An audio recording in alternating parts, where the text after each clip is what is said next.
All right, let's get started. Thanks for coming for the second lecture of the annual lecture series.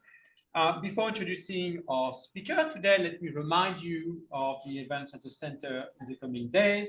On Tuesday, one of our two postdoctoral fellows, Lucy James, is going to be giving a lecture on primordial black holes in perspective. So looking forward to that talk. And on Friday, Bob Batterman will be talking about deep learning, correlations, and the statistics of natural images. So maybe a talk with some connection with our talk today.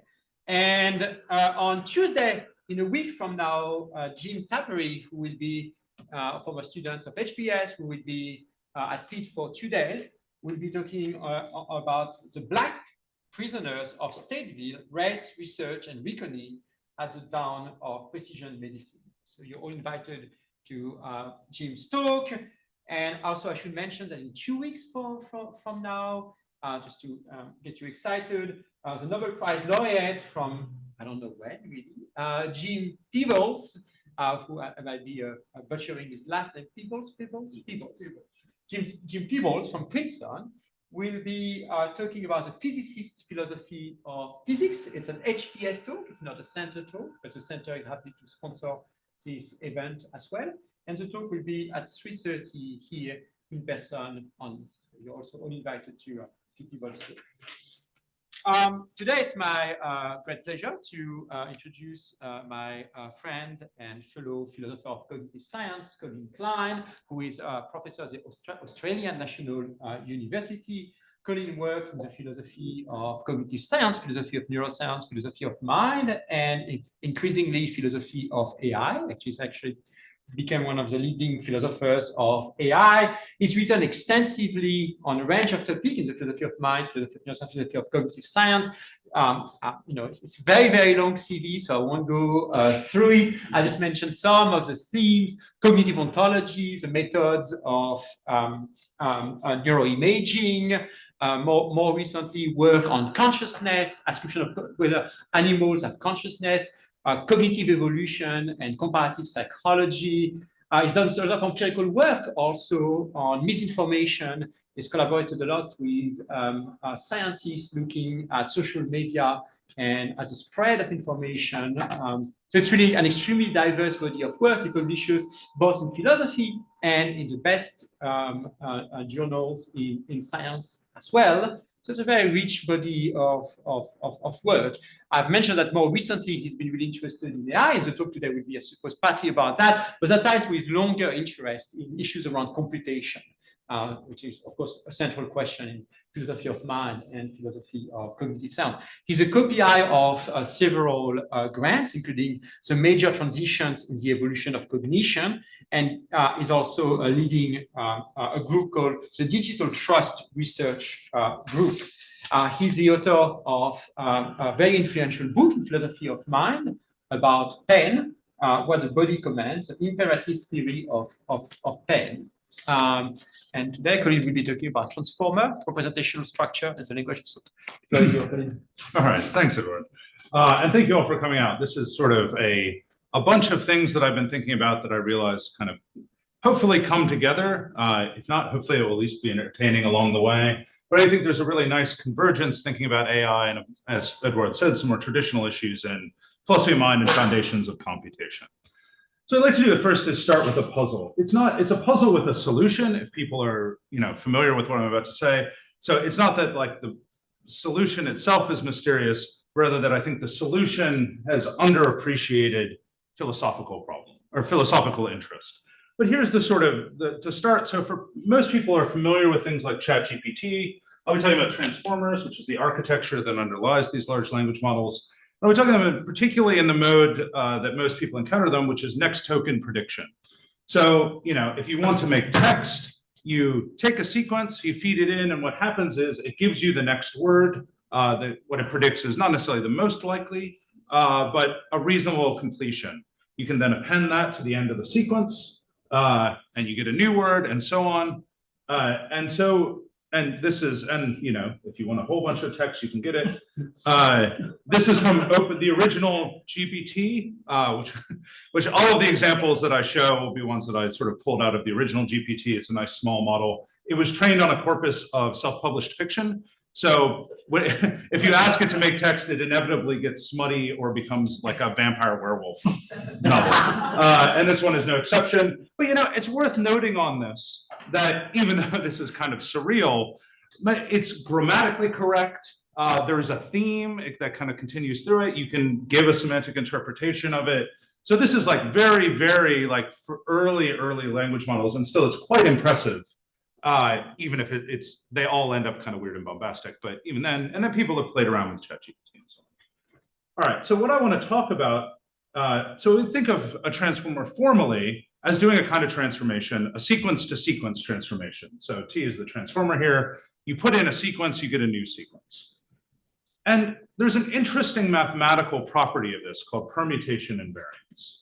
So I put it in the kind of matrix notation here, just to give you the intuitive idea. So if you permute the input before you put it in, you should get the same thing, and you will get the same thing if you permute the output on the unpermuted input. Now, this is a mathematical property. It falls out of the maths. It's, I think, at the Marian kind of computational level of analysis. But that has this weird property, right? So if I've got, this is my input is cats eat mice and I get out fish.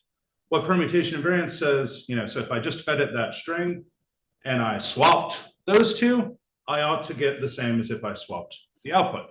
So if mice eat cats and I should get mice eat cats and fish. If I do a completely ungrammatical permutation and do the same permutation of the output, I should get that.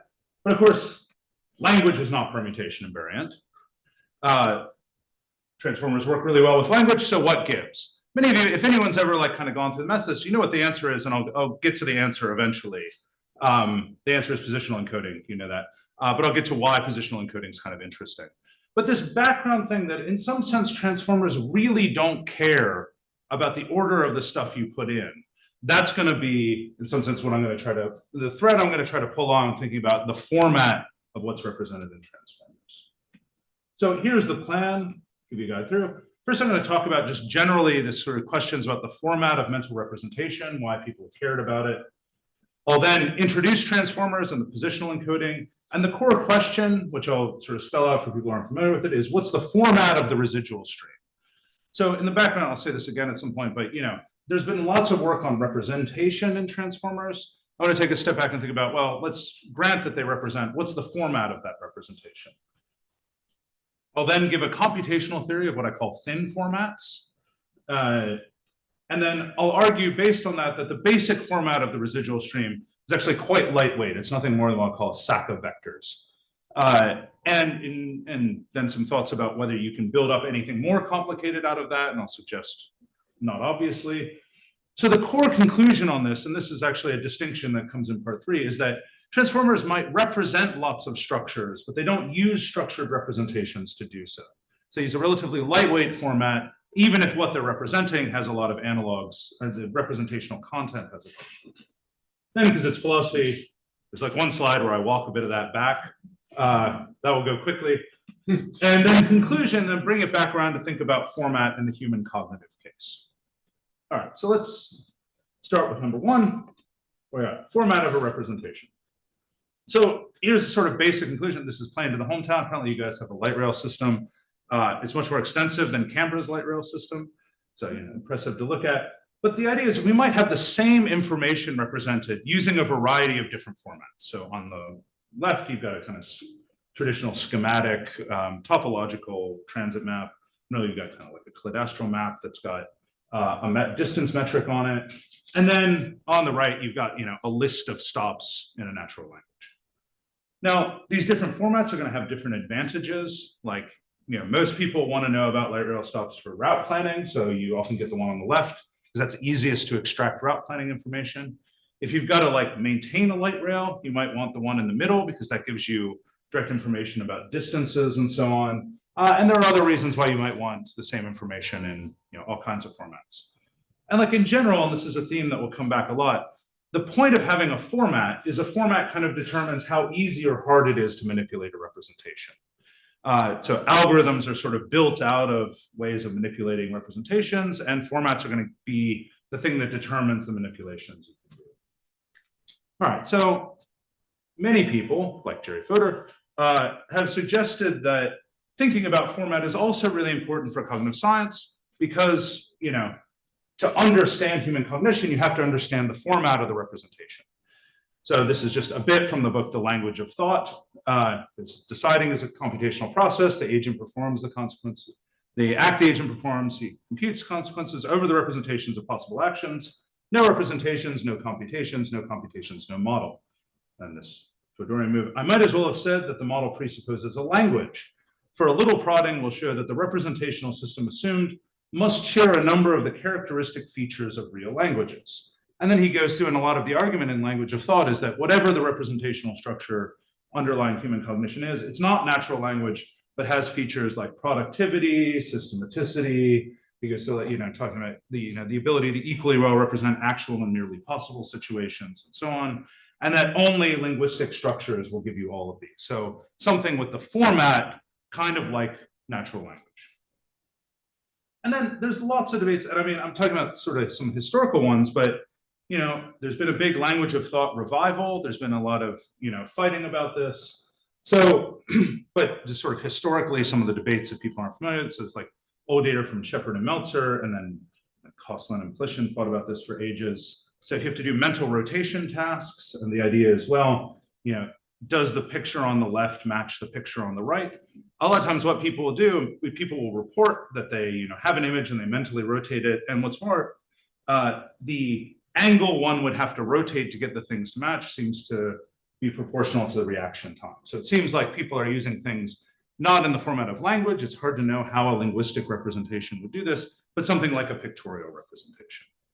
Now, and that's not knocked down, as it keeps fighting about that. Just to give another one that my postdoc, Alexander Duval, has been really interested in.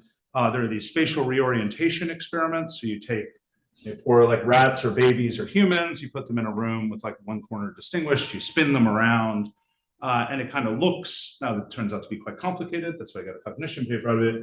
It kind of looks like you need adult human language in order to reliably go to the goal location rather than the opposite location. And if you distract adult humans while they do it, giving them a linguistic distractor, they become bad at it as well.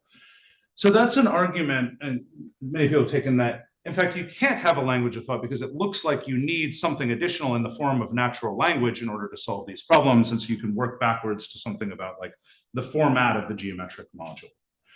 So all of these are sort of questions about format and questions about how you can move from format to thinking about properties of human cognition. And then similarly, there's been a lot of work on what large language models might represent. A lot of work, and really interesting work, kind of poking at them, saying like, look, can we find concepts? Can we find rules? Can we find consciousness? I say that dismissively as like I'm an author on a paper about this, so legitimate. But a lot of things that large language models might represent. I'm interested in some of this because a lot of the techniques are actually very similar to some of the techniques people used in brain imaging. So you try to find, for example, covariation of information and that you can decode and see if that's going to give you enough. But again, stepping back, we can say, well, think about large language models. Let's think about the format of that representation. So if they represent, spot them that. There's still a question of, do they do it in a language of thought? Do they do it in maps? Do they do it in something else? And to answer that in sort of good philosopher mode, we need to think a bit first about language models, and then we'll think about formats. So I'm going to give a very high level introduction to transformers that just emphasizes the stuff I'm going to care about.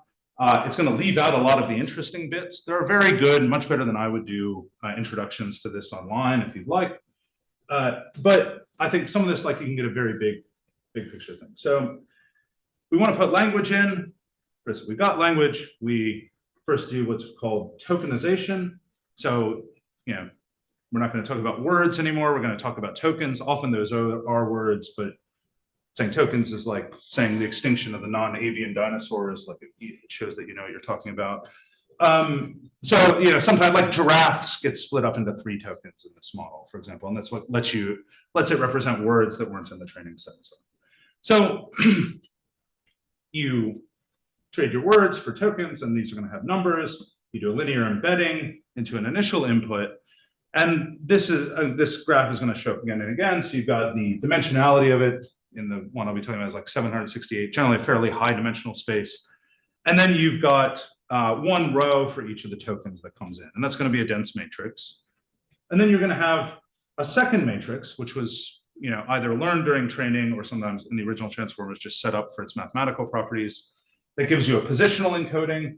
There are other ways to do positional encoding. They end up mathematically equivalent. So I'm just going to do the simple addition one. So you've got this positional encoding. You add it together with your input embedding. It's a little weird, by the way, and I won't go into this here, but it's a little weird that you can have and I think there's a story about it, that you can have these two sets of vectors and then just mash them together and get a third useful set of vectors.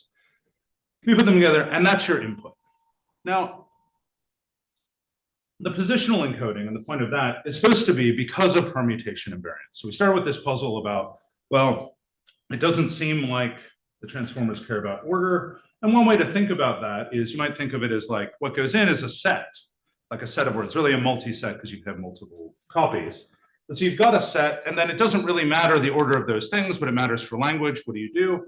Well, it's sort of like, I mean, this is like not the mathematics of it, but think of it as, well, for each word, we also then put it in its own set with, its position in the sentence. So now we say it's not just cats, it's cats in position 0, eat in position 1, and so on.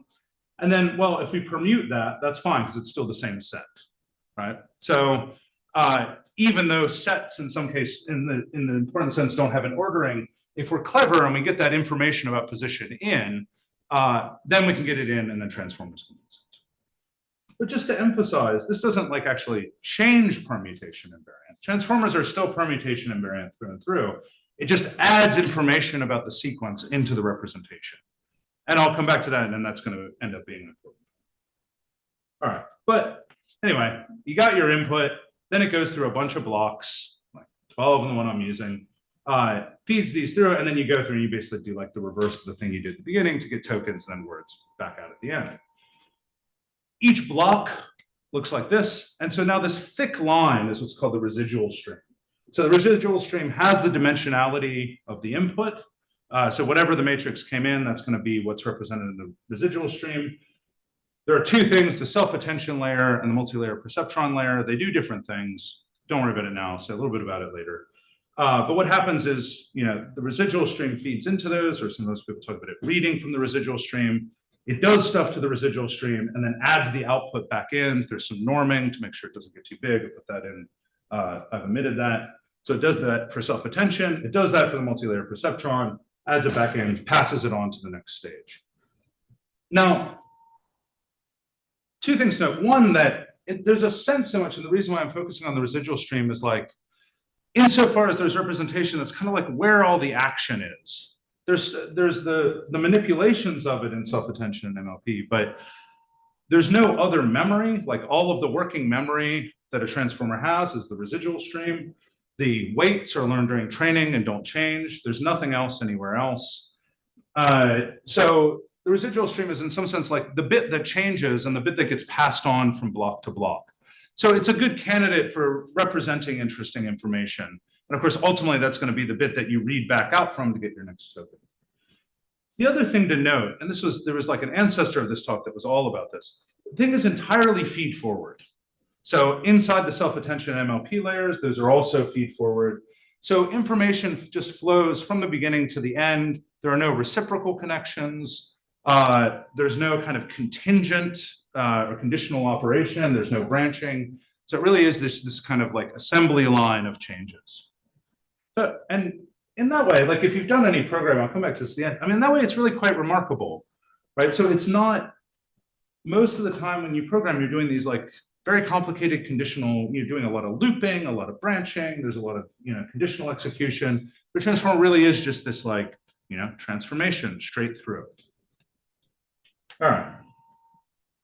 So given that, so I'll come back to the residual stream later, but that's the format of the residual stream. And now I want to think, all right, well, give me a computational theory of format. So I've told you what it is. I've told you the kind of, so it's the matrix structure of it. But what does it represent? And that, I think, there's a generally quite interesting question about, well, how do we talk about the format of anything? So I want to give a shout out to this paper, which I really like, came out in Philosophy of Sciences, Colin and Bernazzani, sorry. Nice paper on formats. I don't, I'll put it this way. There's a paper version of this where I spend time disagreeing with them, but I agree with more than I disagree with. I will say, because I disagree with them about a lot, what I'm presenting is not their theory, because I depart from it in certain points, but it's a good paper, it's thoughtful, makes a lot of nice moves. So I want to make a distinction to start with, and this, the importance will come back later, to what I call a thick and a thin notion of format. So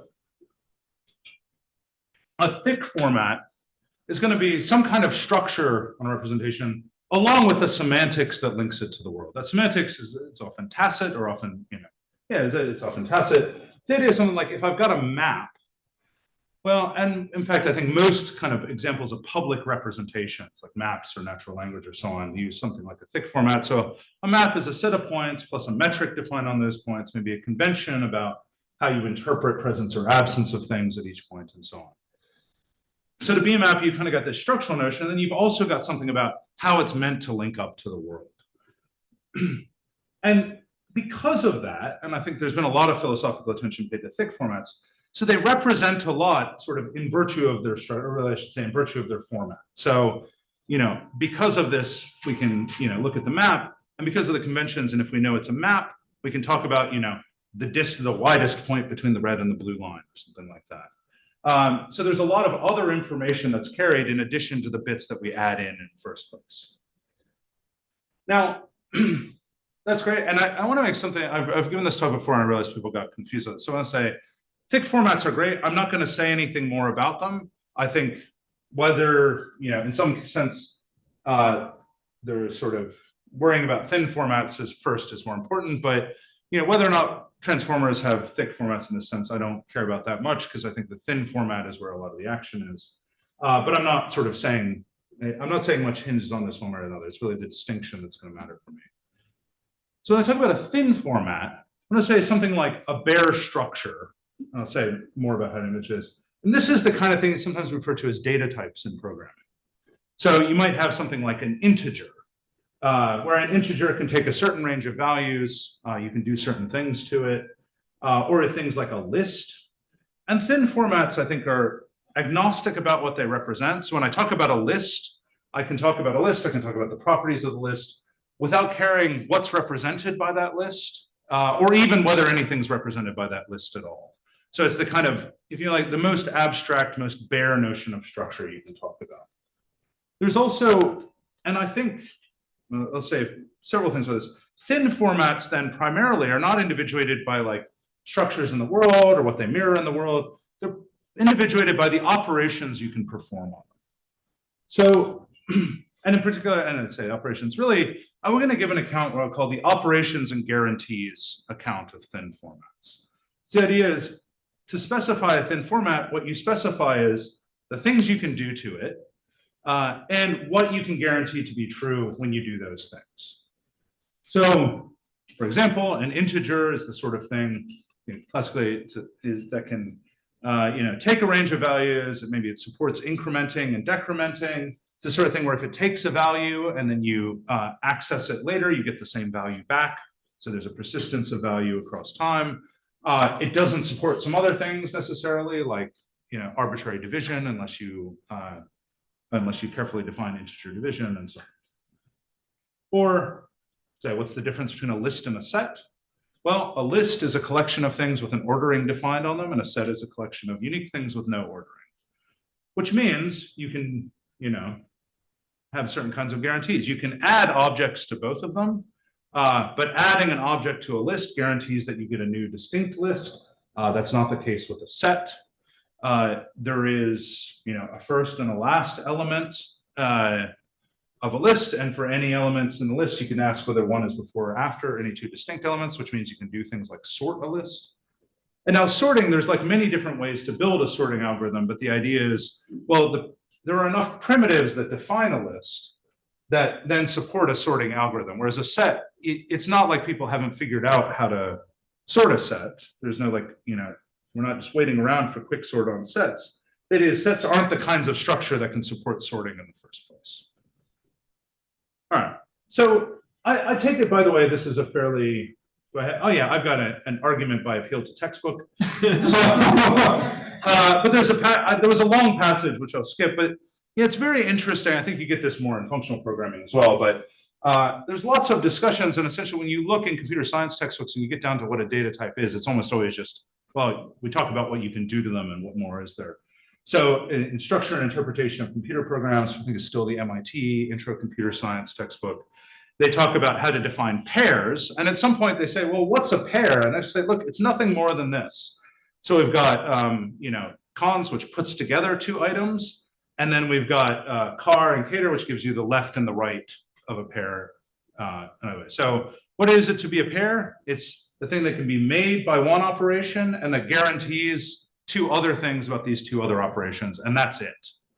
And they actually say, look, we've talked about this in terms of like, maybe you store it in memory or whatever, but really all it is to be a pair is just to support these operations with these guarantees. And in another sense, it's also when you start thinking about thin formats and data types and so on, it's hard to see what else you could get out of these. But nevertheless, it does seem like there's a robust notion of format. So we've got to put some more in. I mean, I think there's a kind of almost a duality between format and operation. Mars got this nice diagram about dualities between operations and representations. I think in general, like when you think about building up algorithms and analyzing algorithms, part of the importance of thinking about formats is formats give you the kind of affordances for manipulation, which in turn determine the kind of algorithms you can build, the properties of those algorithms, and so on. All right, now this is a bit that's a little bit more speculative, and this is meant to make the problem harder for me for reasons that I'll talk about in a bit. Because we don't want to just say that, there's like whatever the format is like the simplest thing that we can attribute to it. So I've already talked about things, for example, like lists, but technically lists in almost everything are derived formats, right? So it's a list of something else. And a lot of more like structured programming is building up more complicated formats out of simpler ones. So like proper modern like object-oriented programming languages will give you like straightforward ways to do this. And when you build a class in Python, what are you doing? You're building some operations and you're using those to enforce some guarantees. But the reason why I want to do this, and so there's a nice pair of papers by Raphael Meliere and Cameron Buckner about sort of state of the art, what's going on in philosophy of AI. And one thing they point out, and I think this is right, so they talk about what they call the redescription fallacy. And so that arises when critics argue the system cannot model a particular cognitive capacity simply because its operations can be explained in less abstract and more deflationary terms. In the present context, the fallacy manifesting claims that large language models could not be good models of some cognitive capacity, phi, because their operations merely consist in a collection of statistical calculations or linear algebra operations or next token predictions. So, and I think they're right. So I'm going to be kind of deflationary, but I don't want to do this. And that's why I'm setting up this notion of thick format. Because the worry here is, of course, there are many things, and this is a worry from anyone who's worked on reductionism, like, of course, there is a level at which we can describe a large language model as just doing linear algebra. We can also describe an ordinary computer as just doing a bunch of logic gates. We can describe you as just sloshing a bunch of chemicals around. We all live in glass houses in that way. So what we want to do is say, well, look, it's clear that some things might have a relatively simple format, but you can build more complex formats out of it. And so I want to take that possibility seriously and say, well, look, if you do that, so for example, Python, all these are Python examples. In Python, you can build up a graph, and this is in the background of Network X. It's a little bit more complex, but essentially you could say, well, look, what's a graph? It's, I've got nodes and edges. How do I think about that? Well, I do a dictionary of nodes. Maybe each of those is a dictionary, so I can get values. Dictionaries are like key value pairs. A dictionary of nodes, a dictionary of edges, and then I make a bunch of procedures to make sure that, anytime I add an edge, if I don't have the nodes already in the node dictionary, I add them in so my graph is consistent. Depending on how complicated I want to be, I might want to keep track of some other things. But the idea is, look, what do you do to build a more complicated format? Well, it's the same logic as with basic thin formats. You just need to build something that also supports the right kind of operations and guarantees. That might be formally done. It might be, and I think this is the more complicated case, It might be that the causal structure of the system more or less reliably enforces that. But that's how otherwise to be a format is just to support the right kinds of operations and guarantees. But if you chain together simple thin formats, you can sometimes make thick formats that do that. Now here's the sort of money thing. It's also the water break, but, so here's the but. Also, there's going to be a short video. I didn't check the sound on this, but you don't need the sound. Oh no, video comes in a second. So the distinction, I think, if we do make a distinction between thick and thin format, here's the important upshot. There is still a difference between merely representing a structure and having a structured representation. Because having a structured representation is slightly more heavyweight. So to be a structured representation, you have to support, say, a representation of a graph, the kinds of operations and guarantees that you think are definitive of a graph, whereas you can represent the kind of structure that is a graph without doing that. And here's a water break example. It's not a long water break, but here's a video. This stems from the period when my son got really into speed Rubik's cubing, and I'd watch a lot of videos. Here's the current, I believe, still current world record solved from Max Park.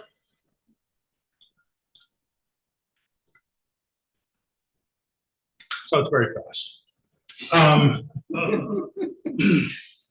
Quite impressive. Now, as if you spend a lot of time thinking about this online, what you find is that there's a standard notation for representing moves. So this is the Max Park solved. There's a lot of stuff to do in 3.1 seconds. It's got very fast fingers. That's what it is. One of the world champions. So, and you might say, well, look, this is a format, right? There's a standard notation. Chess notation works like this as well. You've got a linear sequence. You've got a set of possible operators, and that's it. So, and the primes tell you that you're doing on counterclockwise. Now, another question is, so, that's a representation of what just happened. You also think, what about this video? Right? So this video is much more complicated. There's much more information. Do videos realize representations in standard notation? Is it a way of building up a format of standard notation by using some other more or less complicated system? And I want to say no. Probably not, or at least modulo some like tricky scenarios. Probably not, because videos don't support the same operations and guarantees as a string in standard format. You can cut videos and resplice them in the middle of moves. Videos can represent, and sometimes do represent, illegal moves like corner twists.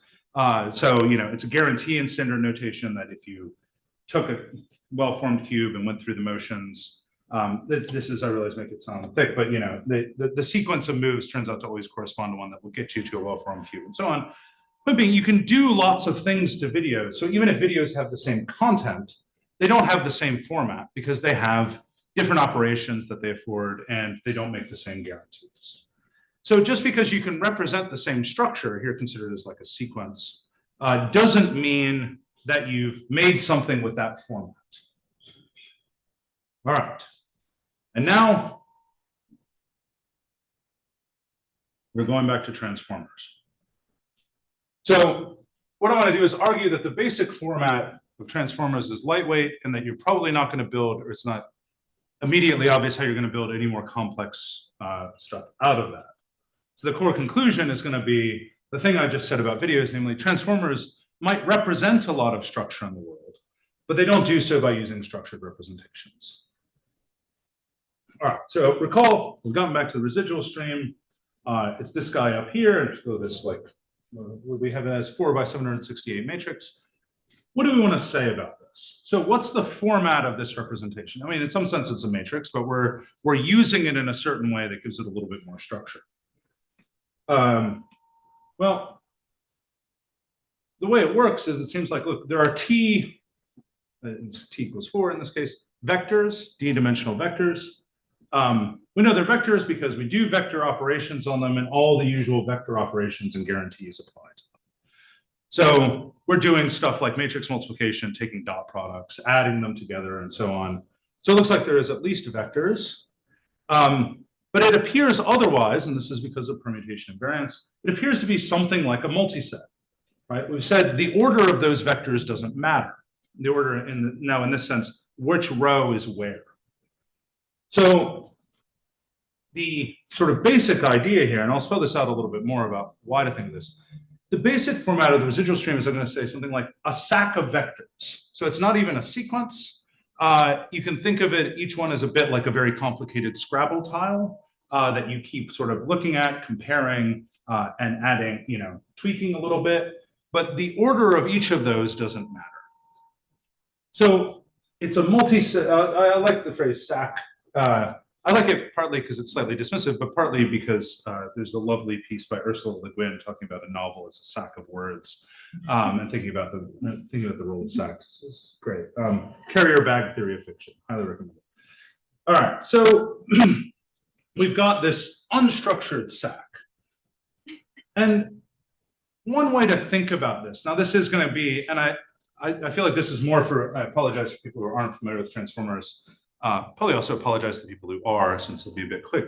That is, if you look down through and you sort of group together the operations that happen as things go through transformers, there are really, in this version of the talk, 3 different types of operations.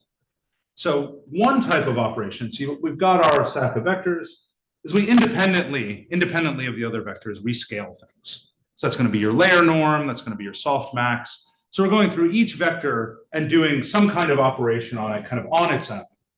And that, of course, means it doesn't really matter, which order we do. There's also, we're doing a lot of matrix multiplication. And one way to think about that is we're independently weighting, I really taking the dot product to comparing each vector to another set of vectors. So we've got kind of, when we're doing the attention mechanism, we've got our input, we've got a set of queries, and then we've got a set of keys, and we're weighting each one against the queries and the keys.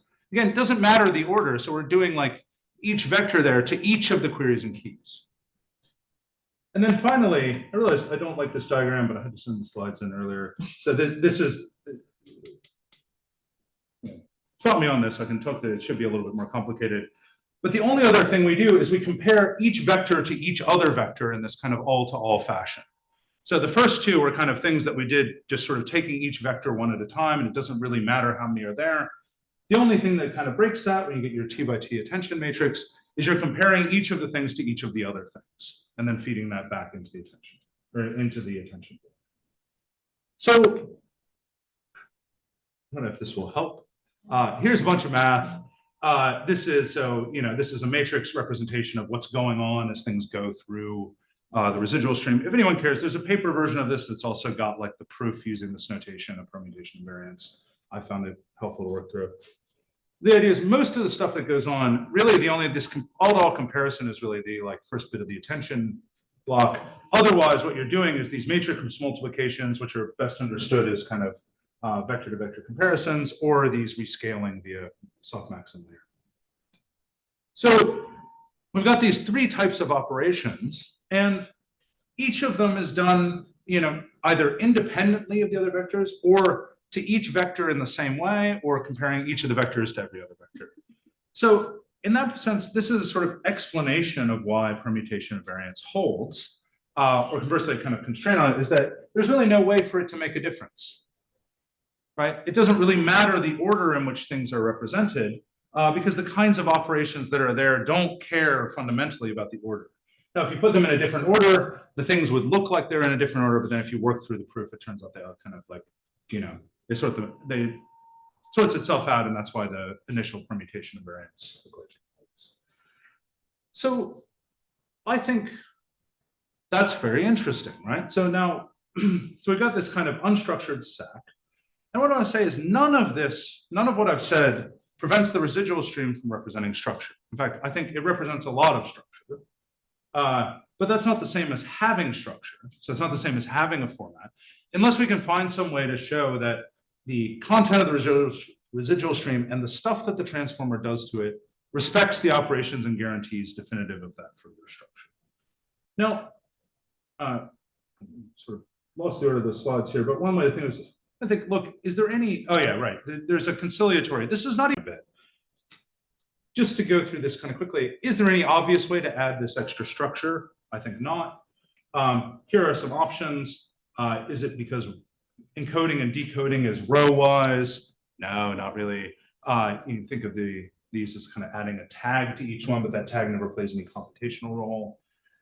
Is it that the row-wise nature of the addition to the residual stream? Again, no, I think that's what implements the fact that you can think of each of these as like taking the little Scrabble tile and tweaking it. But it doesn't, as long as you're consistent about which things are where, it doesn't make a difference. What about the fact that in some of these, including the original one, you zero the upper triangular, the attention matrix? No, it doesn't. That does actually mean that if you try to do, say, OpenAI GPT directly and just to see if you can get permutation invariance out of it, it breaks. But that's actually, that's done for a training purpose. You actually, if you look at like how it's done, it actually calculates all this and just throws some information away. More stuff I can say about that if you want, but not everyone, BERT doesn't do it. Like this is not a general feature of the architecture.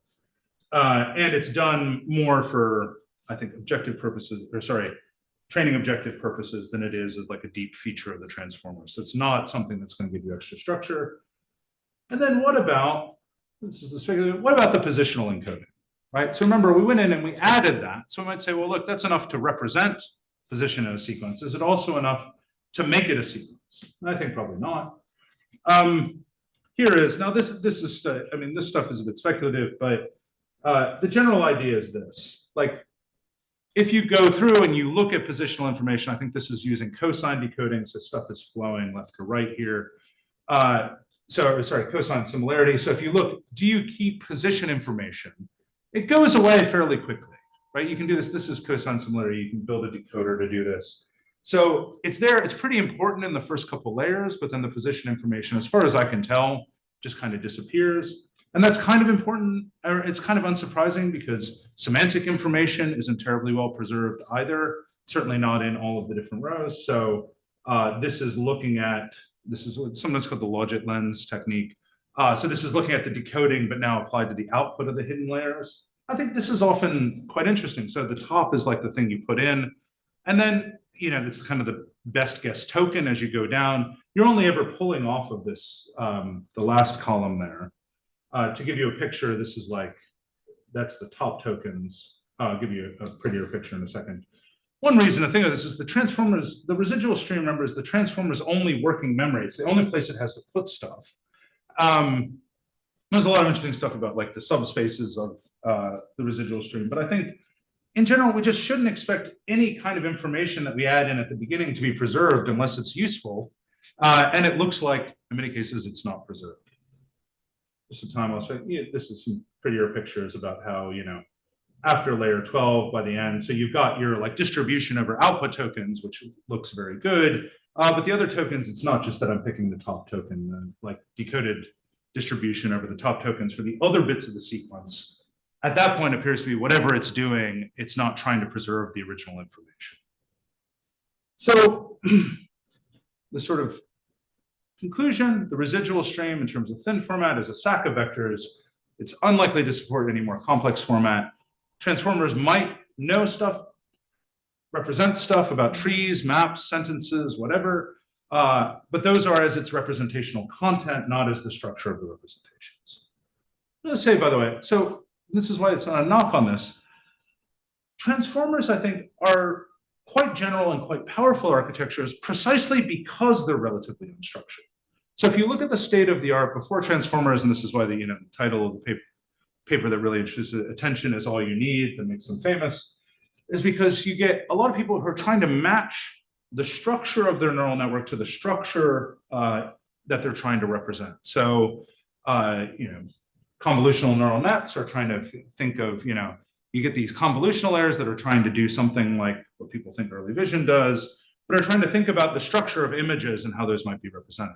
You get recurrent neural networks for sequence processing or time series stuff, or language stuff or time series stuff, and just think, well, we want to represent something sequential. So we want something with like a kind of sequential format. So we need a way to add stuff in sequentially. Transformers don't do this. They've got the kind of roughly the same stack. And one of the really surprising things about it is that if you treat it right, then that kind of stack of vectors can do all sorts of things. So I think this is where a lot of the power of transformers comes from, is that the structure of the residual stream is, in some important sense, relatively unstructured.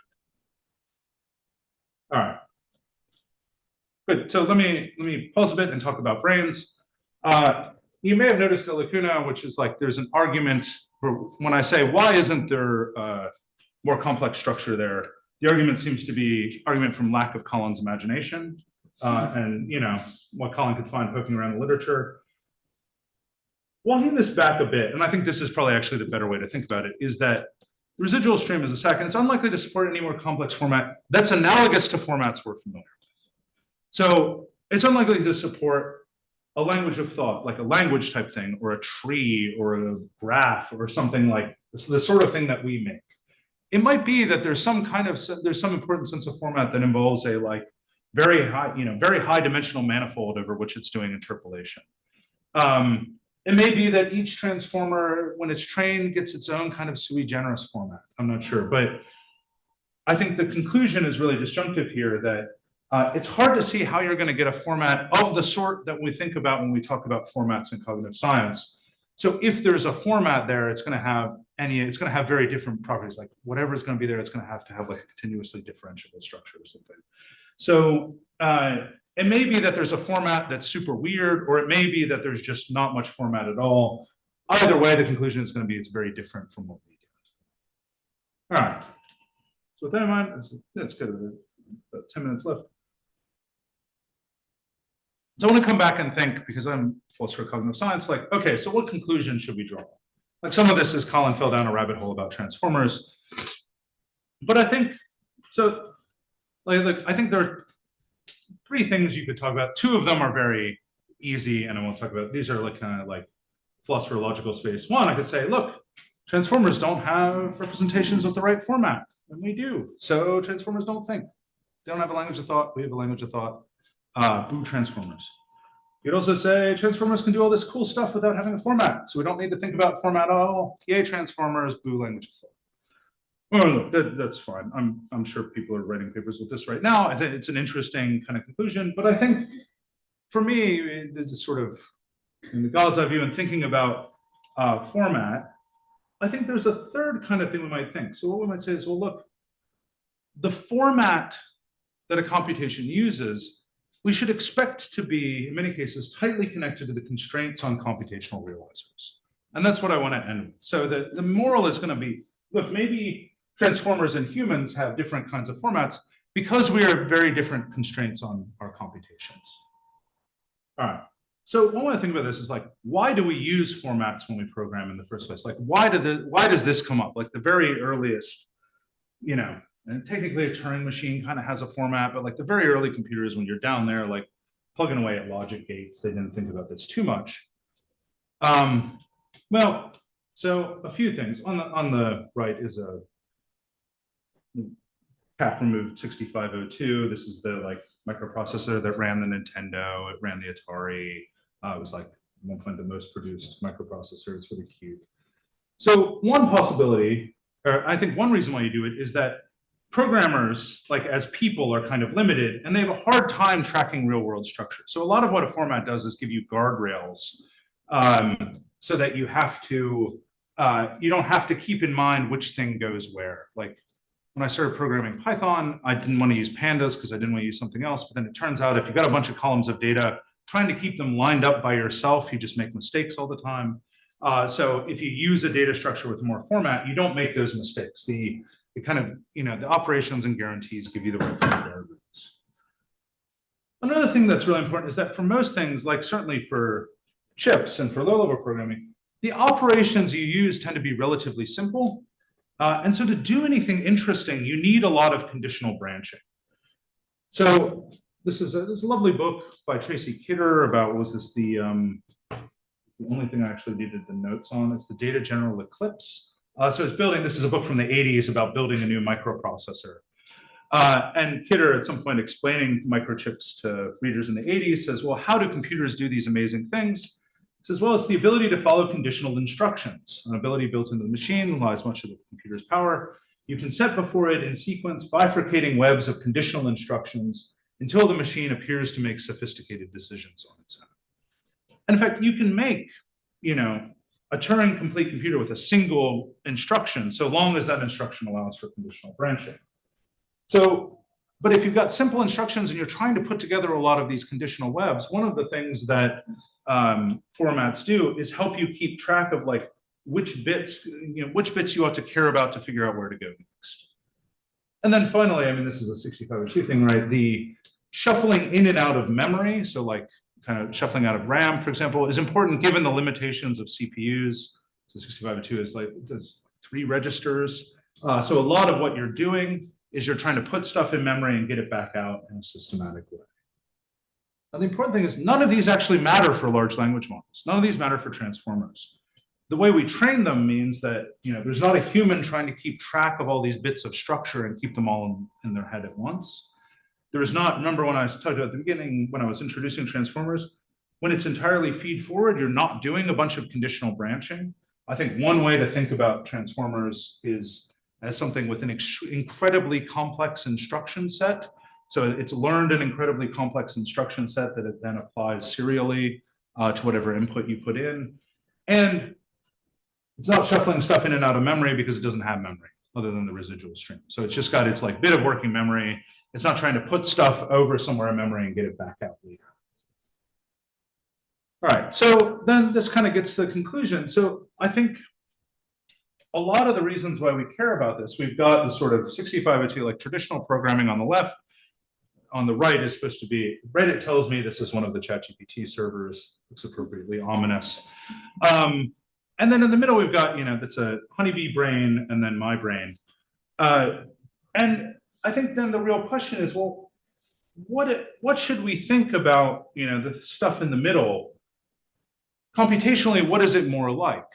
And I think it's actually a bit of a mixed bag. So on the one hand, it's very important even in the bee brain. There's actually lovely stuff about this in the fly connectome that was just released, that recurrent connections are incredibly important for what it does.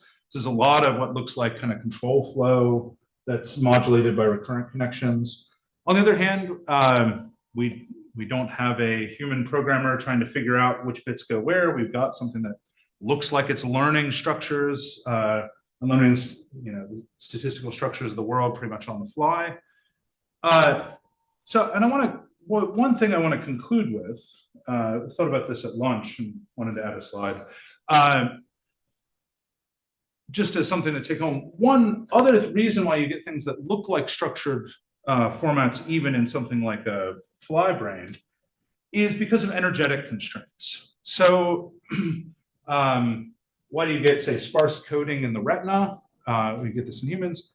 Well, it's because sending information is relatively energetically expensive and bandwidth scales poorly. So you need like disproportionately more energy to send to increase bandwidth. So things like sparse coding or these sort of specific formats are kind of baked in by the constraints given to you by the energetic demands of brains.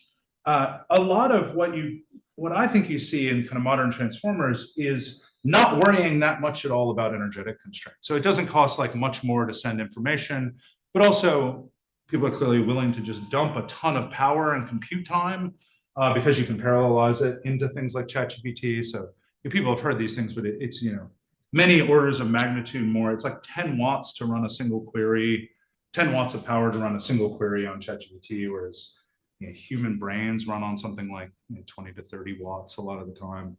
So, I mean, it's like gobsmacking amounts of space and power. And that trade-off of using like relatively unstructured representations, but being able to throw a lot of resources might be one real pole of this. Whereas go down something like a bee brain, you might have something that's relatively structured just because it's working within very tight resource constraints. So I think ultimately I'm less interested in adjudicating like, do transformers have language of thought and do we care? I think it's no, but what is the more interesting question then is, how do we think about the relationship between formats and cognition? And with that, thanks everyone, and thanks for the ARC and to Templeton for keeping the lights on.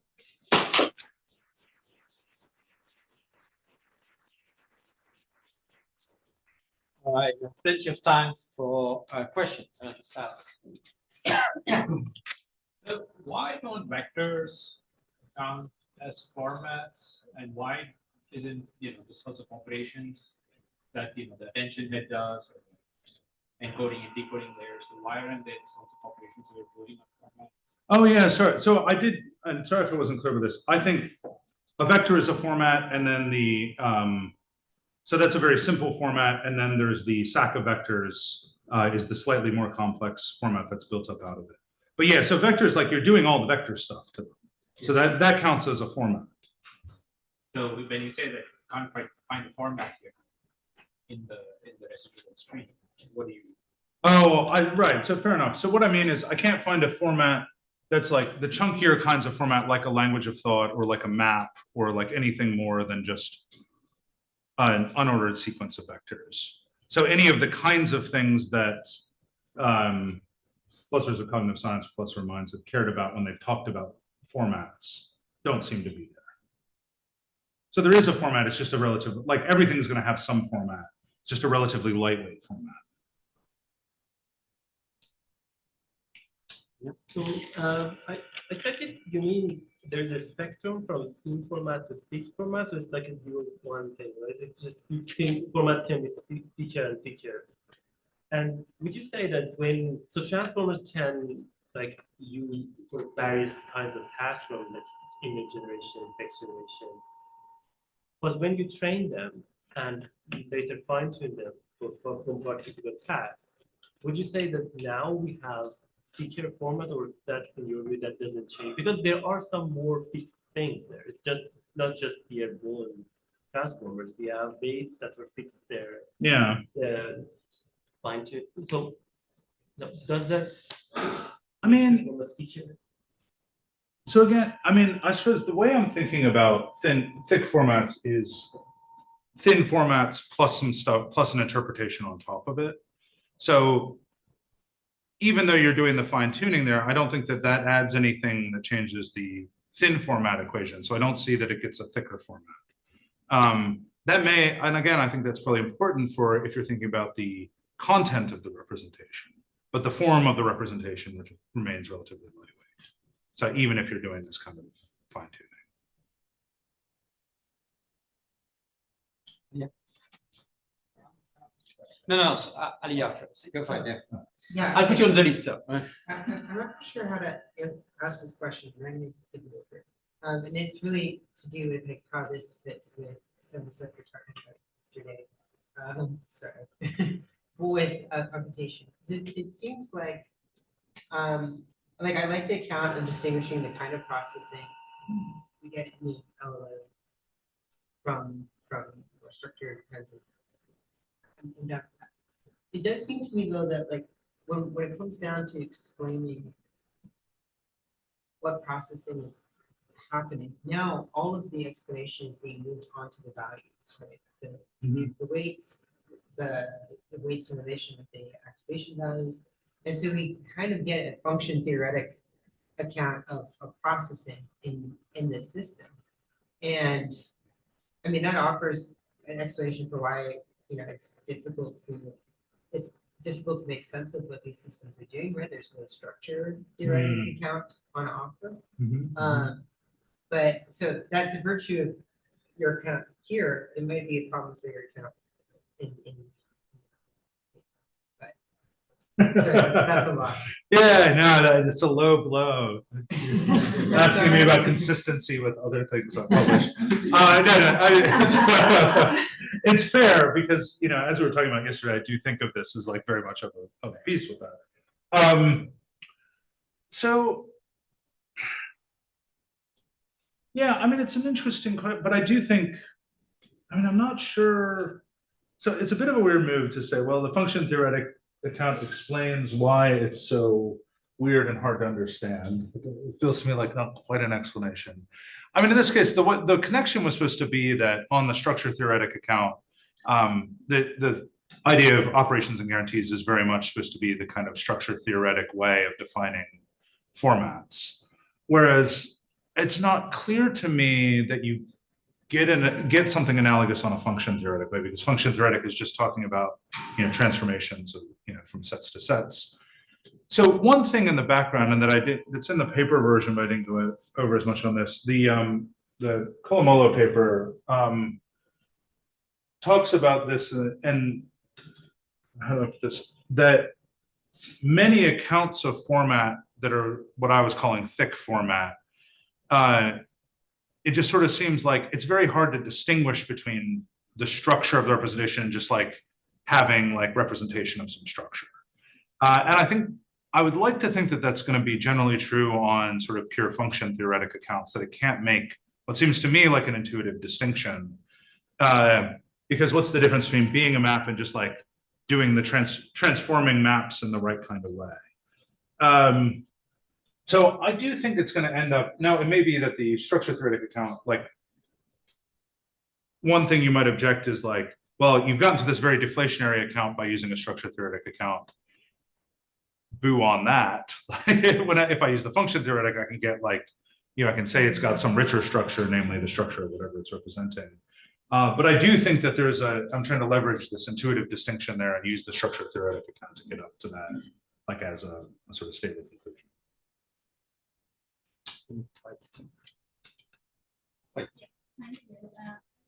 About how I understand do these like formats have to be physical, you know, does it have to be like a physical institution? And then I think that's like connected to it. You also, because I know that there's like this debate whether computation always needs to be physical computation. Yeah. Does that, I feel like it touches on the sure. Yeah. No, I think it's a good question. And I think I didn't want these to be merely, so it's not like a merely mechanistic account where it's like that there's a physical vehicle that you're doing stuff to.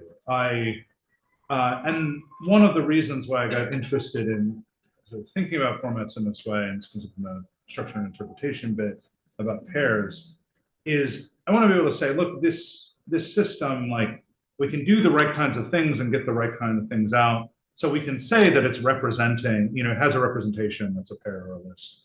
And I don't have to care at all about what's going on in the physical stuff. There's going to be a realizer there ultimately. But I think you can establish claims about operations and guarantees without thinking of them in like kind of purely physical functional terms, even though that's ultimately the realizer. I mean, that's in some ways, I mean, this is just like the old non-reductive physicalist story about computations. I feel a little bit weird doing this because I spent a lot of my early part of my career, again, I'm not keen on self-consistency, but like, you know, this is like the very standard thing to say about representation if we were in 1984 is, look, there's computations and like, we can talk about them, we can talk about representation, we can talk about format, and we don't have to care what's going on down below, even though, of course, something down there is going to be realizing it, because the mapping might be quite complicated. I think in most cases it is going to be complicated.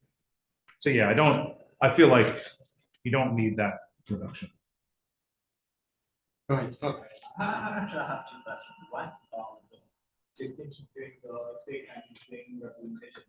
In my opinion, there are just different levels of abstraction. There's no clear boundary from them. For example, if you want to take a representation of the tree, and you may have to show some numbers of the symbols of the tree. That's a kind of state representation, and you may use some numbers. That may be a boundary, and then you may be algebra x plus y plus, and maybe then range, category, or anything more abstract. So I cannot see a very clear boundary between. And the second one is about does the structure really important? You know, even in the natural language, we have some more exact language like Asian Latin, the permutation. We didn't have a permutation at all. Because if you change the words, the order of the word, you can get almost the same sentences.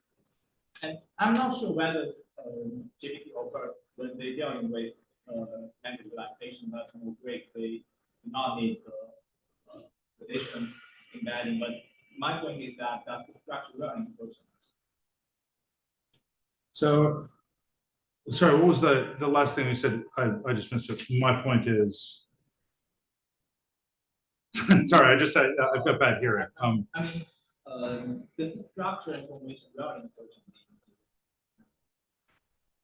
Right. So, I mean, on the second one, even if there are some languages in which word order doesn't seem to matter, there are definitely some where it does matter and it does seem to pick it up. So I'm not, I mean, there are things, and similarly, you know, what's a bit weird about this is like image transformers also seem to do this, and like the structure of images certainly seems to be important. In the first one, I mean, I feel like I keep giving examples that people like, but let me, so, I mean, I think if you take the motivating stuff from the beginning about, you know, language of thought or mental rotation or some of these things, everyone agrees, and this is actually like, there's a nice point in one of the, several people, including people in this room, have written responses to the recent language of thought paper, and there's several papers make this important point. I like the way Dave Chalmers puts it. This is, look, there's a version of language of thought that says we represent things with linguistic structure, and everyone believes that. Again, that's the representation kind of like language of thought, if it's an interesting hypothesis at all, is something about, says, look, there's a format, in my terms, to the representation, and that makes a difference to the processing. So if you don't have this distinction between like the structure of the format and the structure of what's represented, then you're giving up on most of those debates to begin with. I also just think like intuitively, right, so I can, you know, if I've got a novel that describes a map, then I'm using a linguistic representation of a map. It's not like, it would be very different if it had like a cool little map in the beginning, right? Because then it would have a map. And intuitively, like adding that map adds something in a different format than just the description of the map in the text. Even if you could like, so right, like I'm sure, you know, my like copy of the Lord of the Rings when I was a kid had like a little map of Middle Earth. I'm pretty sure that if you were a Tolkien nerd, you could go through and show that like all of the information on that map is contained in the text. But, you know, one reason why you like maps is because I can go and like very quickly see that like this was a very long walk from like the mountains down to the, it's been a while, down to the flaming eye guy, Sauron. Whereas like in the text, to get that same thing out, it might be like some information's on page 16 and some information's on page 207. So like the fact that they're in different formats really makes a difference to the kind of like access and computation that they have. So I do think it's worth like keeping that kind of distinction. It's fine.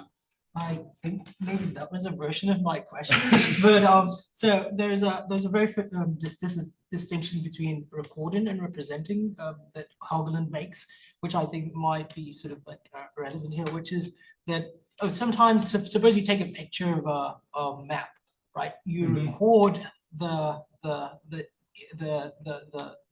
information contained in the map, but you're not actually representing the map, even though the picture itself is a representation. And I'm wondering if that might be the case with language models where they are in fact recording in that sense, sort of like linguistic structure, and might in fact have their own sort of structure for their own sort of representational formats. But we're looking at this wrong sort of thing because we're looking for sort of linguistic structure, which is not necessarily what you might find. So they still have structured formats, but it's just not the sort that you'd expect for linguistic representations. Yeah, I mean, that's the latter possibility. With the Hoagland, God, I hope I'm not just like dimly remembering the Hoagland of my youth. Do you remember? Maybe I'll get the reference for you so I can go back and look at that, because Hoagland's great. Actually be great if he said this more clearly than I did.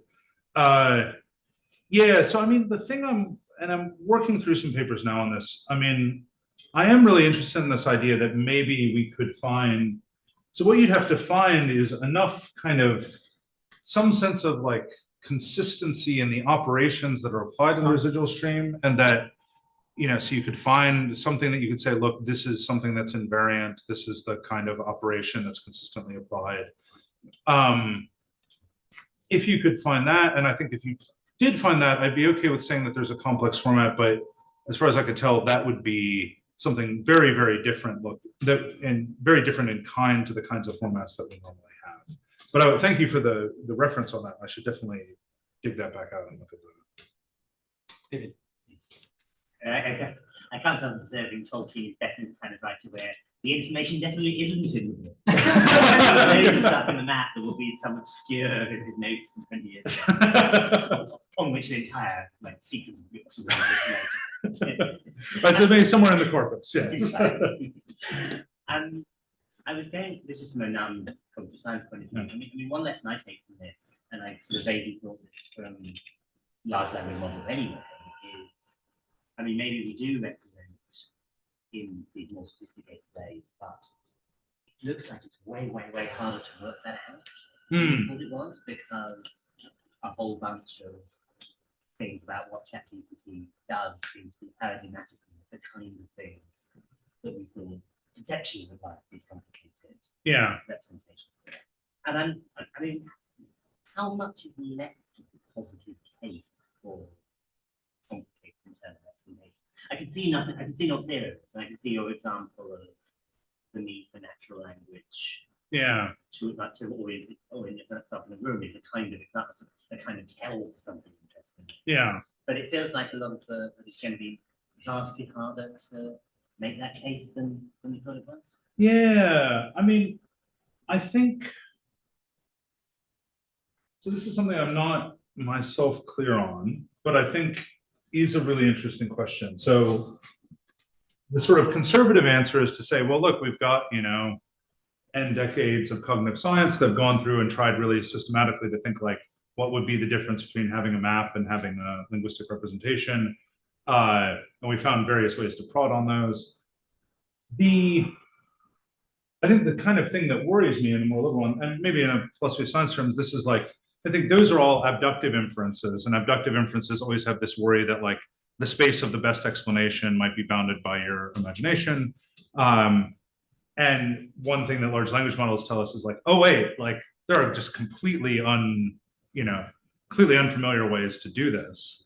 Now, I think a lot of this, and I think a lot of the interesting work now being done on large language models is trying to do the same kind of systematic probing to see, for example, are you going to get the same kind of systematic effects that led us to make conclusions about structure? Because I think the troubling cases are going to be like, look, here's the sort of tests we used for maps.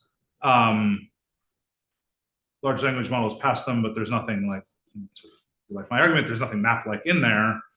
So then that shows that actually what we were taking to be a map before is just the kind of low dimensional slice of some very complicated representation, at which point, I mean, I was talking at lunch, I have this background worry that I will just fall into some kind of anti-realism at some point, or some kind of like strange anti-realism about mental states, or really kind of a limited materialism.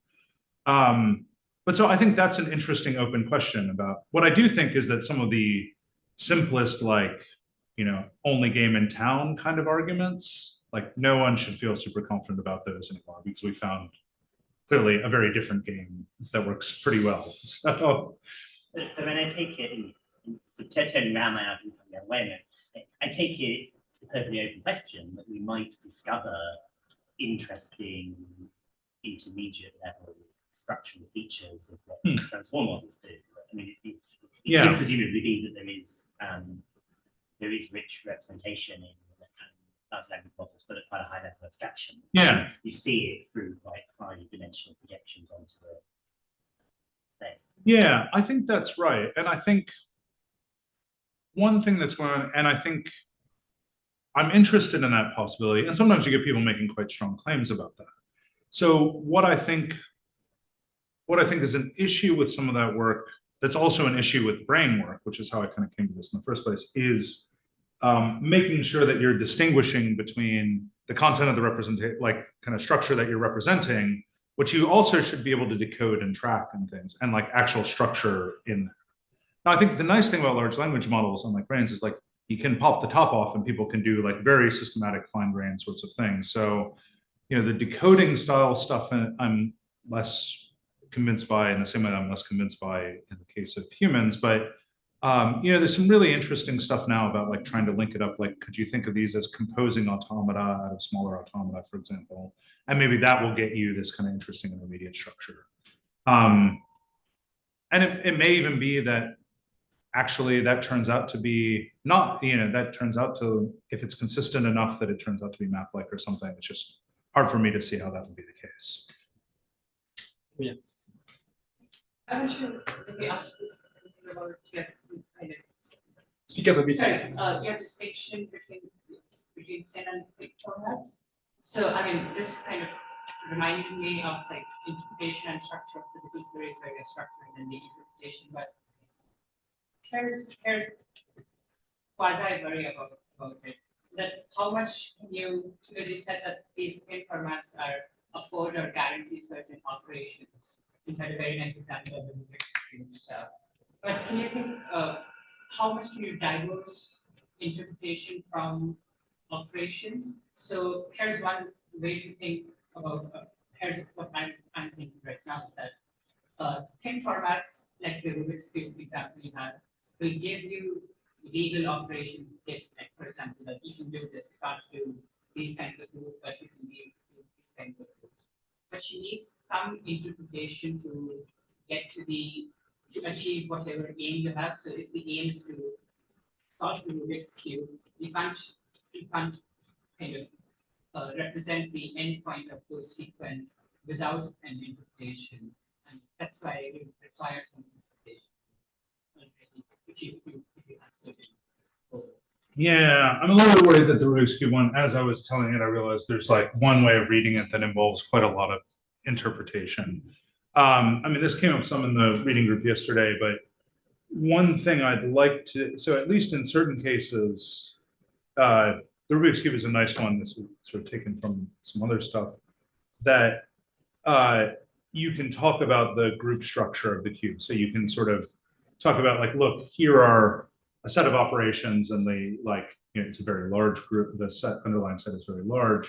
But then at that point, you can just do lots of interesting things just with that mathematical structure, including talking about, what would be stuff about solving, but you can do this entirely in a mathematical structural way.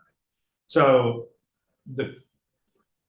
I think hopefully there will be a lot of cases where you can do a lot of this discussion about the operations and guarantees just in terms of like uninterpreted states of the thing that you're manipulating. Although in many cases, and even in the Rubik's Cube, it's then very natural to add some kind of further interpretation on it. There's still a lot of a lot of that structure is going to come out just from the operations. 10. I also missed the beginning, so. But I was wondering whether you think the sort of lack of structured representation allows us to sort of like establish any sort of invisible limits of what principles can do. Or, I mean, what you said in the end made you sort of think that no, it's no principle, it's just a matter of like efficiency, basically. Yeah. Structured representation just makes it less efficient, which only means we have structured representation for sort of like. Yeah. And I was just wondering whether. Yeah, I mean, I think of efficiency as very important. So I think of it that as a like, so I am really interested in the kind of, I think there are two ways you might ask about the limits of transformers. One is if I had sort of an unbounded number of layers or an unbounded, context window or weights or something, what could I do? And it seems like there are various universality proofs that say, well, if I've got as much as I want, for any task you give me, I can give you a transformer. As long as it's finite. Like there's going to be some, once you get up to like the Turing computable functions, you can prove that it's not going to do that, but for any finite sequence. But then on the other hand, and I think this may be the more interesting is to say, well, okay, so suppose you've got a kind of limited budget of weights or limited context window or whatever, or a limited budget of energy, what can you do?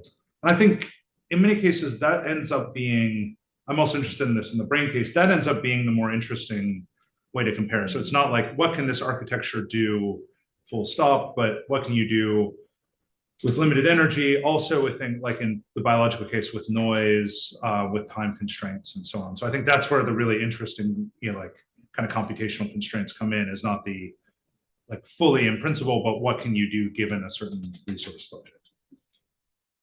Yeah. Thanks for that.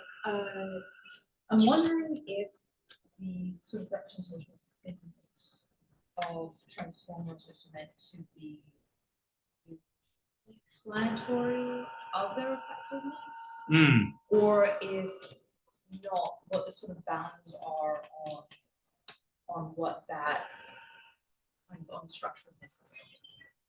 Oh, right. So I think it's less that they're effective, because I mean, it's not that any unstructured representation is going to be like, there's lots of ways to have unstructured representation that can't do jack. I was thinking of it more as in terms of an explanation of their generality. So why is it that you've got this architecture that people throw what used to be require like very different, I mean, obviously lots of this still needs fine tuning, but you know, like people who worked on ImageNet stuff and people who worked on language stuff used to build very different looking systems.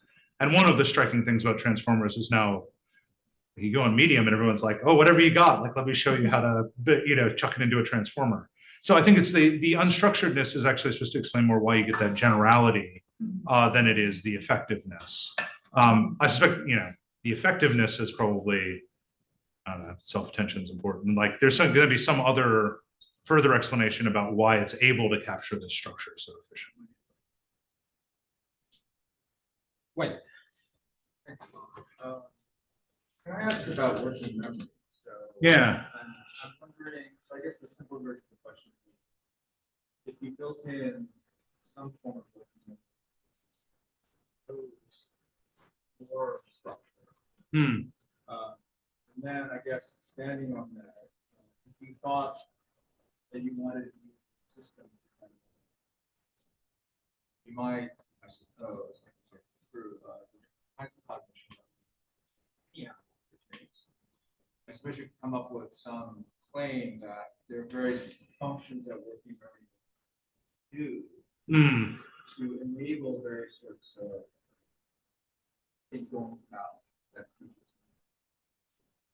So if you sort of build on those different ways of thinking about what functions of working memory would do, maybe that would again further those more structure. Yeah. And so there's a kind of like, it's an argument that's missing here, like, oh yeah, here are the different forms of working memory or different functions of working memory. Yeah. But leading to something like, well, as you add to that, yeah, more and more structure would be built up. And then you might get to things that just start to look like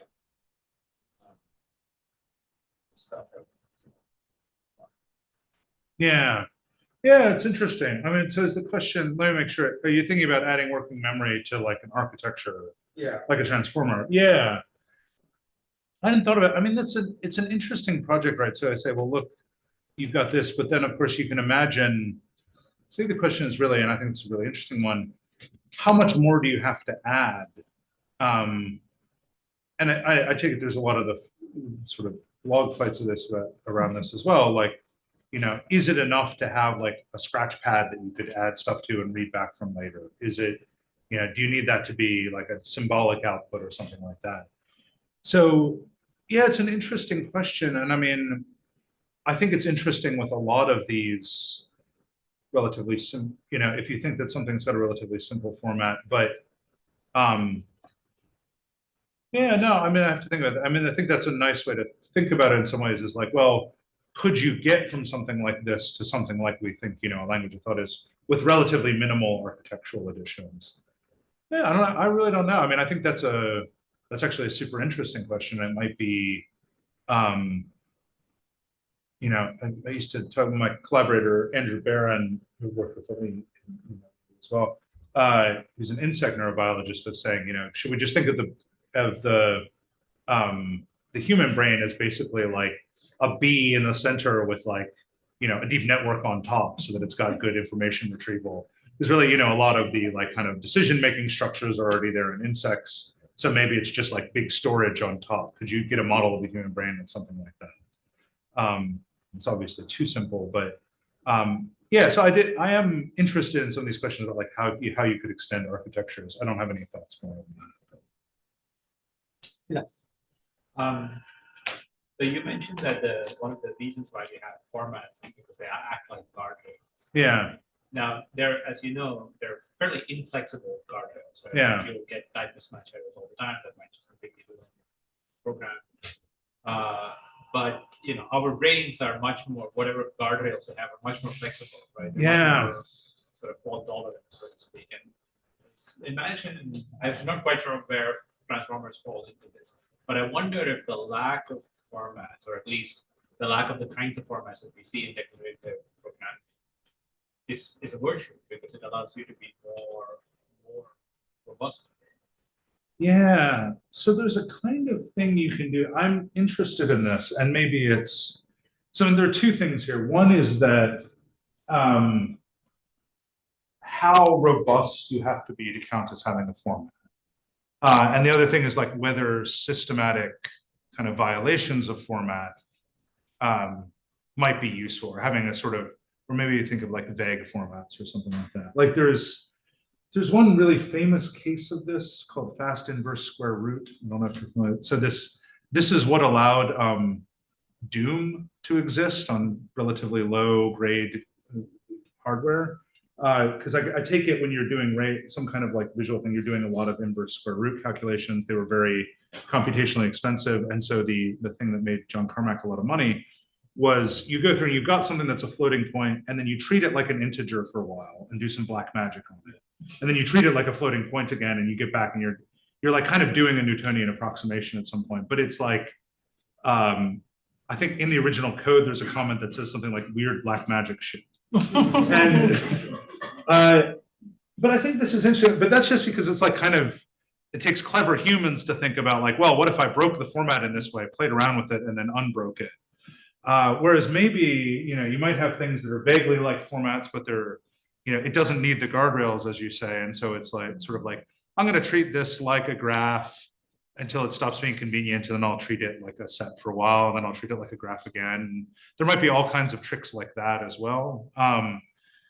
I do think there's an interesting interpretive question. If you like the sort of operations and guarantees account I give is meant to be like a relatively hard one. So like the way I've put it, you can't have vague formats. But I'm interested in the possibility that there might be things that sort of like behave like formats and then like kind of break down for a while and come back. Like who knows? That seems like a possibility. That would be, and then maybe I take it this is part of your point, like maybe it's just sort of like the way that you've got the architecture and the way it's trained. Well, if it learns how to do that, it learns how to do that, and that's fine. So yeah, I think it's an interesting possibility. This goes back to basically Kabir's question. So so Kabir's talking about these interpretations. I'm curious if the this distinction might just be sort of a relative distinction. So for instance, something like your thick format relative to the ends, which this goes back to the sort of like transducer thing we talked about yesterday. I wonder if that's possible. So think about a case like doing a jigsaw puzzle, right? You need sort of the sort of structured information you need from visual perception to do it, but you could learn to do it blindfolded if it's one of those jigsaw puzzles which has like different edges. So you could do it with tactile information. Okay. So it might seem in that case that just the sort of information you need to do the sort of structured information you need to do the jigsaw puzzle in the blindfold case is sort of different from the sort of information you need to do. And if you're thinking about things in terms of the visual properties of the jigsaw puzzle, then it's the sort of tactile information is sort of thin relative to the sort of purposes you're interested in. I'm wondering if the thick distinction might, in that sense, be sort of relative to, for instance, what sort of thing the system that is consuming the representations is doing and what it needs it for. Yeah. So there's a couple of things going on there. Maybe so. To think through the tactile thing. I mean, I suppose but even with the visual stuff, right, there might be two different ways in which you're using visual information to do a jigsaw puzzle, one of which feels to me more thin and one thick. One is just like, well, I'm looking for colors of edges to map up to other colors of edges. That is like, I want something that looks like a lion's nose because I need a lion's nose that comes here, where that's like putting an interpretation onto the picture and then using some of that information.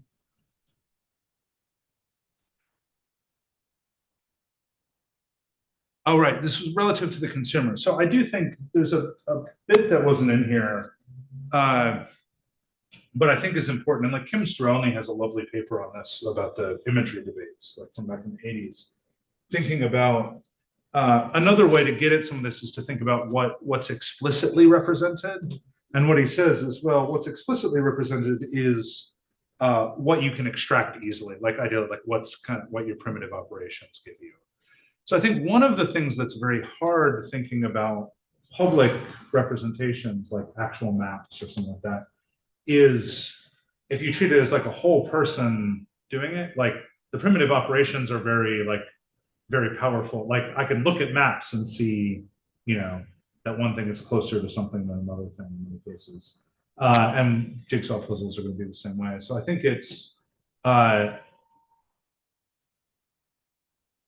yeah, I mean, some of this is my instinct. Oh, by the way, I was saying my instincts about this when we start thinking about like the consumers of representation where they're complex entities like humans starts becoming very complicated, because what counts as explicitly represented might then end up being like Richard format might end up being very rich, but that's about our interpretive capacities.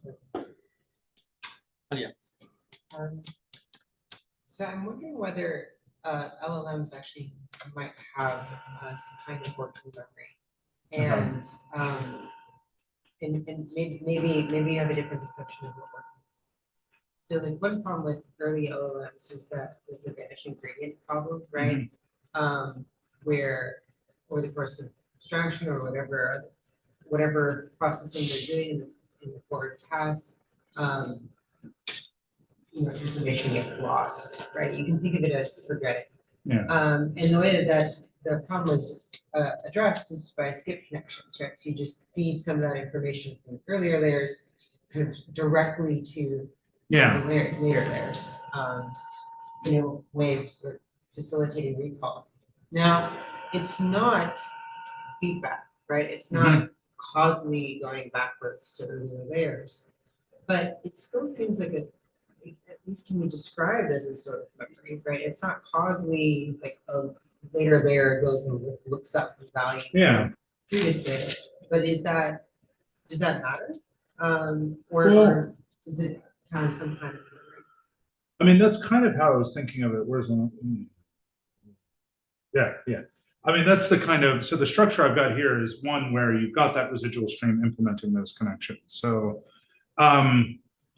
now the way I've been interpreting this is as actually that, residual stream that feeds forward and skips over the self-attention and the MLT blocks as being like kind of the primary source of the information, and then the operations in those blocks are kind of like figures out the tweaks to put back on that. So really you're like kind of have this information that's persisting, and that's the kind of, whatever working memory there is, that's at the residual stream.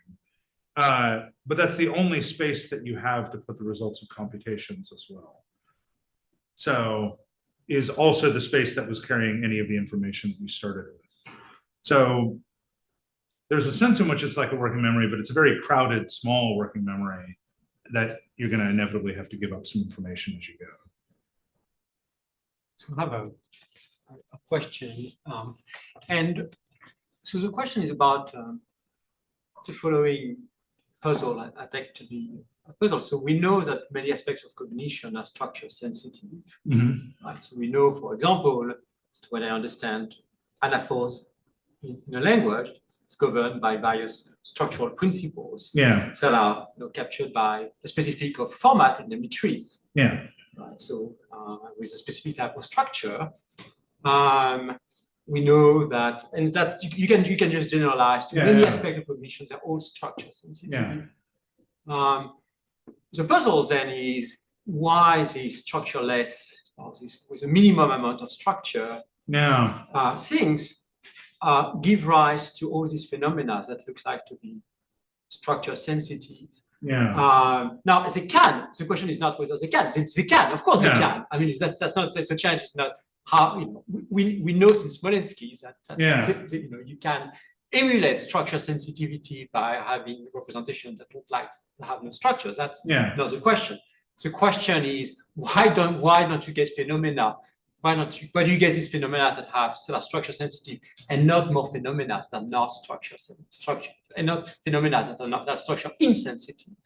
Right? So where does the limitation to structure sensitivity come from in that picture?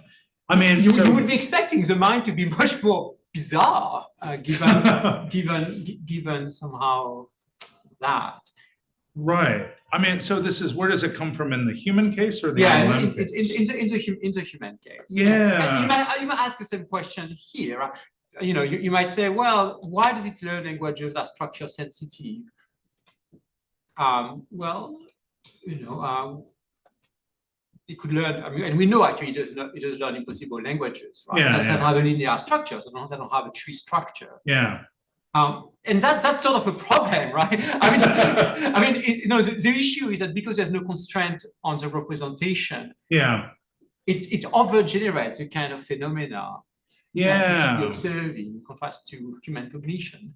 I mean, that's an interesting, I hadn't thought about that, but you're right, those are nice results where it's a general enough architecture that it can also learn things that humans can't possibly do. So I think in the human case, you can expect there to be a lot richer structure that comes out, partly because, so I talked about some of the, because I think the processing is not an all-to-all feed-forward. You don't have these all-to-all feed-forward connections, right? So there's a lot more structure in the thing doing the processing. And you might think that's a natural place to look for, like, why we get structures emerging. Why we get it in the LLMs is we're feeding it. So I mean, what's interesting, we're feeding it things that were created by something that uses structure, and it's like figured out how to emulate it. But I think in the human case, I mean, this is why I think, like, thinking about, like the details of feedback, for example, in the human brain, like that's where you're going to find some of this stuff, like why you're getting more structure in there.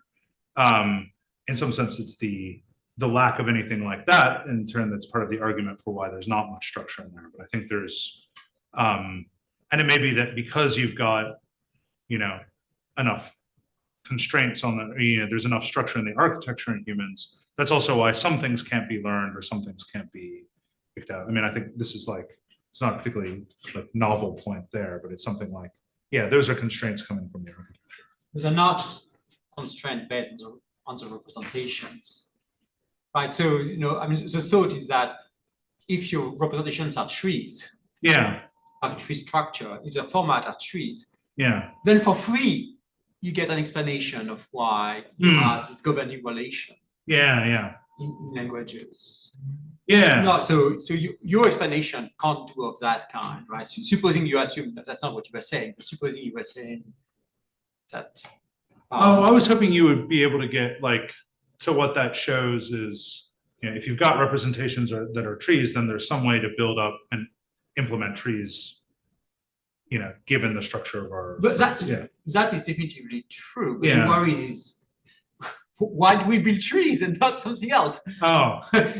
So if you bottom up at tree representations, then you have an explanation. If you bottom up at something that doesn't have any structure, and out of that you construct trees, then why are you constructing trees rather than why don't you have languages that are just a flat structure, not a hierarchical structure? Right. Go ahead. Oh. All right. Any other questions? No? If not, I'd like to invite you for reception, which is going to be on the 11th floor at the center. So thank Colin.